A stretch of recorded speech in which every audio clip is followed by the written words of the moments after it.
Assalamualaikum warahmatullahi wabarakatuh. Semoga kalian sehat selalu. Kali ini kita belajar tentang tema 7, subtema 2, pembelajaran 5. Peristiwa-peristiwa heroik banyak terjadi di daerah-daerah setelah proklamasi kemerdekaan Indonesia. Para pejuang dengan gagah berani dan pantang menyerah berusaha mengusir Jepang dari Indonesia. Semangat dan sukacita menyambut proklamasi kemerdekaan sangat terasa di seluruh penjuru Indonesia. Semangat tersebut diikuti oleh keinginan yang kuat untuk mengusir Jepang dari Indonesia. Seberapapun kuatnya tentara Jepang yang dipersenjatai lengkap dan modern, tidak menyurutkan nyali dan tekad pejuang-pejuang Indonesia. Dengan gagah berani dan jiwa pantang mundur yang berkobar-kobar, pejuang-pejuang Indonesia terus menentang dan melakukan berbagai macam perlawanan terhadap Jepang. Ayo, sekarang kita bernyanyi. Dengan gagah dan pantang mundur, para pejuang Indonesia tersebut dengan menyanyikan lagu Maju Tak Gentar berikut ini. Ya. Lagu Maju Tak Gentar ini merupakan lagu yang dinyanyikan dengan tempo cepat. Tempo lagu ini adalah marsia, yaitu tempo selayaknya yel-yel. Dan lagu ini memiliki nada do sama dengan bass berbirama 4/4, yang artinya setiap birama terdiri atas 4 ketukan. Dan lagu ini diciptakan oleh C. Simanjuntak. Mari kita bernyanyi bersama-sama.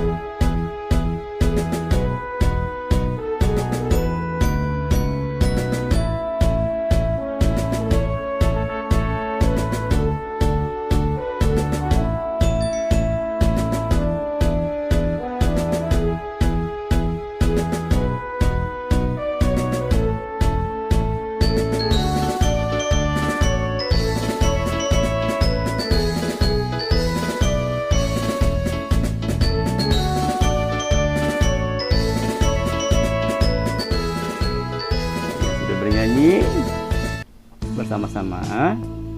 Nah, setelah itu ayo berlatih.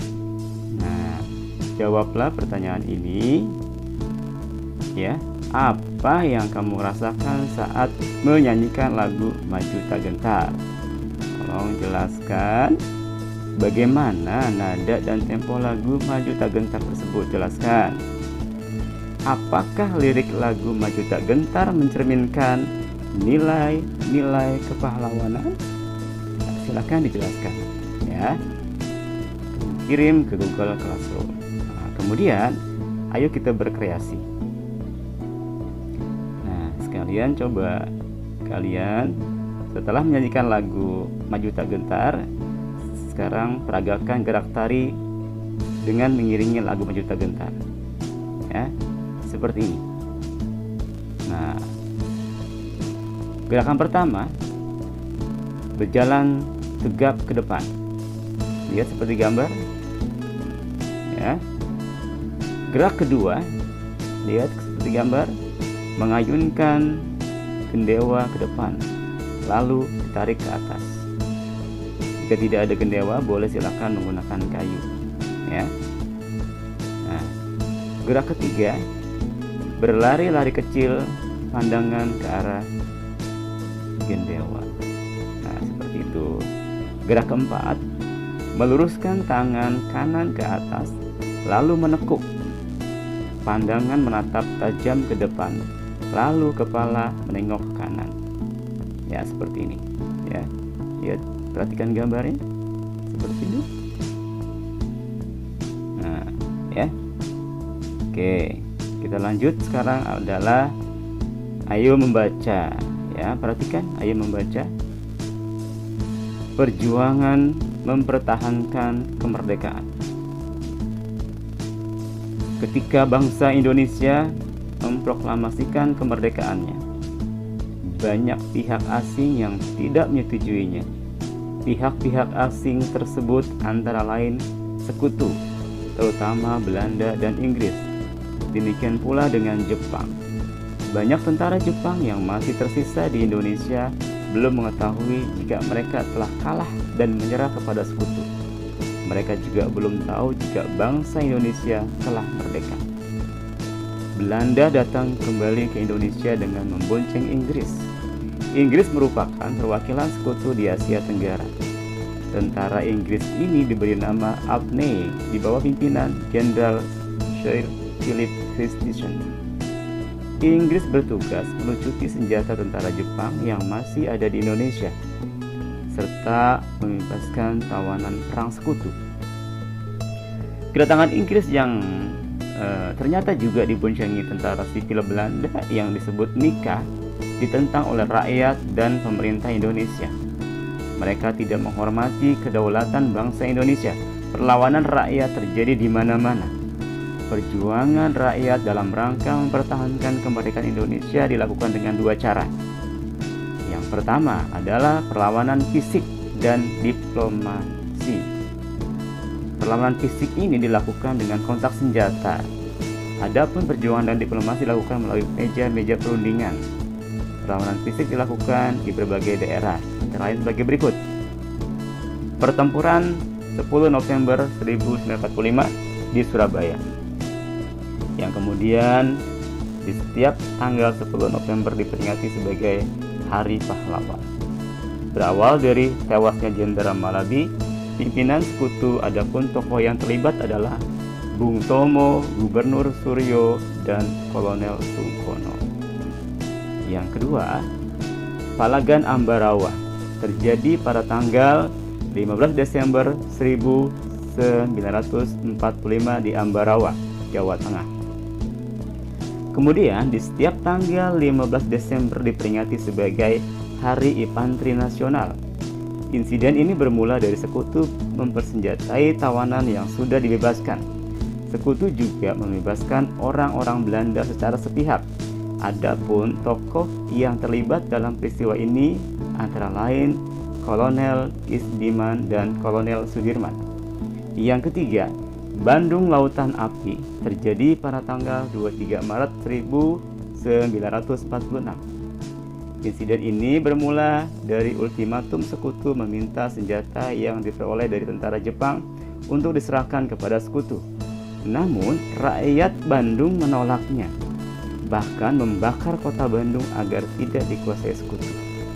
Tokoh yang terlibat antara lain Muhammad Toha, Abdul Haris Nasution, dan Suryadi Surya Dharma.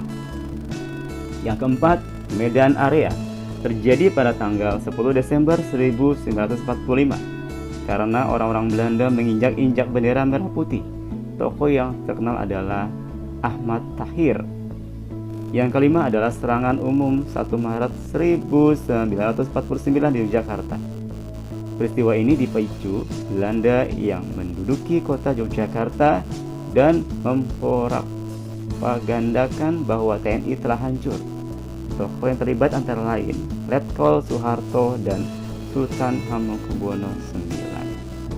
Nah, ini salah satu gambar monumen perjuangan 1 Maret ya. Nah, perjuangan secara diplomasi, yang berikutnya yang kedua adalah perjuangan secara diplomasi. Yang dilakukan dari perundingan satu ke perundingan lainnya. Yang pertama adalah perundingan Linggarjati. Diadakan pada tanggal 10 November 1946 di Linggarjati, Cirebon, Jawa Barat. Dalam perundingan ini di Indonesia diwakili oleh Sultan Syahrir dan Belanda diwakili oleh Profesor Schermerhorn. Hasil perjanjian ini sebagai berikut. Yang pertama, Belanda hanya mengakui kekuasaan Republik Indonesia atas Jawa, Madura, dan Sumatera.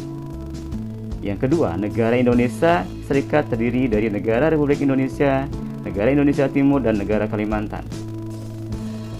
Yang ketiga, negara Indonesia Serikat dan Belanda merupakan satu uni dan dengan nama Uni Indonesia Belanda yang diketuai Belanda. Namun Belanda mengingkari perjanjian ini dan melancarkan agresi militer Belanda pada tanggal 21 Juli 1947. Perjanjian yang kedua yaitu Perjanjian Renville. Perjanjian Renville diadakan pada tanggal 17 Januari 1948 di atas kapal USS Renville milik Amerika Serikat. Isi perjanjian ini sebagai berikut.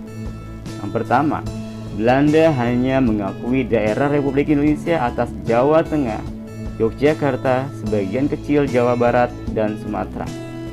Semua pasukan RI harus ditarik mundur dari wilayah-wilayah yang diduduki Belanda. Belanda tetap berdaulat di seluruh wilayah Indonesia sampai diserahkan kepada Republik Indonesia Serikat atau RIS yang akan segera dibentuk. Namun, Belanda lagi-lagi mengingkari isi perjanjian Renville dan melakukan agresi militer Belanda yang kedua pada tanggal 19 Desember 1949. Kemudian perjanjian yang ketiga adalah Perjanjian Rumroyen. Diadakan pada tanggal 17 April 1949 di Jakarta. Indonesia diwakili oleh Muhammad Rum dan Belanda diwakili oleh Van Rooyen. Isi perjanjian ini sebagai berikut. Yang pertama adalah pemerintah Indonesia dikembalikan ke Yogyakarta, menghentikan gerakan militer dan mengembalikan tawanan. Republik Indonesia sebagai bagian dari negara Indonesia Serikat akan segera dilaksanakan konferensi meja bundar. Nah, ini adalah perjanjian Rumroyen. Ya. Berikutnya kalian berlatih, ya. Jawablah pertanyaan-pertanyaan berikut ini. Mengapa bangsa Indonesia masih harus berjuang lagi mempertahankan kemerdekaannya? Apa yang dimaksud dengan perjuangan fisik dan diplomasi? Apa yang melatar belakangi peristiwa pertempuran 10 November di Surabaya? Apa isi perjanjian Rumroyen? Apa yang dimaksud agresi militer Belanda? Kapan terjadinya? Ya, nah di sini juga ayah menulis. Silakan kamu kerjakan. Kalian pahami, ya, yang tadi dibaca di atas tersebut. Kemudian tuliskan informasi penting dalam bacaan ke dalam kolom-kolom berikut ini. Ya, perjuangan mempertahankan kemerdekaan ada dua. Bentuk perjuangan fisik dan bentuk perjuangan diplomasi. Nah, tugas kalian adalah jelaskan bentuk perjuangan fisik seperti apa dan jelaskan bentuk perjuangan diplomasi seperti apa. Baik, sampai di sini saja. Ya, silakan kamu kerjakan tugasnya dan foto kirim ke Google Classroom. Terima kasih. Sampai ketemu.